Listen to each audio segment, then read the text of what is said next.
This year, 60% of the top 5 teams in the nation are in the Big Ten.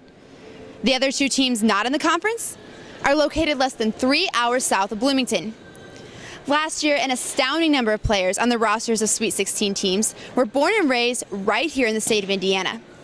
The South may have football, the Northeast may claim hockey, but now, more than ever, the Midwest owns college basketball.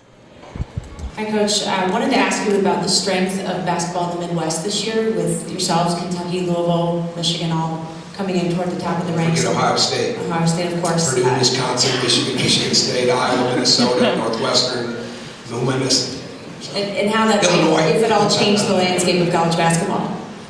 I think there's more attention paid to it, maybe just a little bit nationally, but anytime Indiana, Louisville, Kentucky, those are always going to be names that are big throughout everywhere when it comes to college basketball. The fact that all 3 are getting the attention the way that they're getting right now, I think just brings a little bit more attention to it. But for somebody like me and maybe for others that live in the Midwest, maybe a little bit more appreciation. You know, I know it feels good for us to be back in that conversation, to be back mentioned in the same breath of other great teams, and not only having a great program, which Indiana has been for decades, but back to having a chance to be really successful. So, but again, I mean, we didn't even mention Cincinnati, we didn't mention Marquette, we didn't mention Xavier, we didn't mention Butler, we didn't mention Notre Dame. The Midwest is absolutely loaded.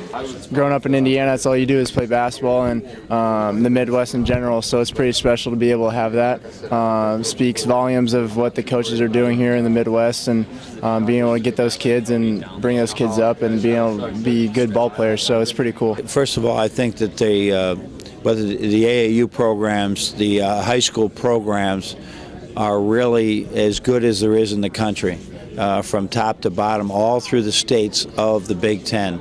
And when you have programs like that, it's really the players are moving in your direction.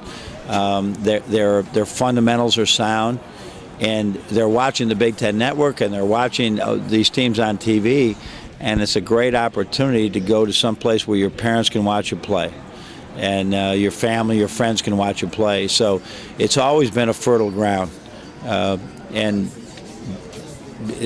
between the ACC, the Big East, the different leagues, as these leagues are all sort of still forming, the Big Ten has stayed very strong with the same schools, and I think it's really served us well.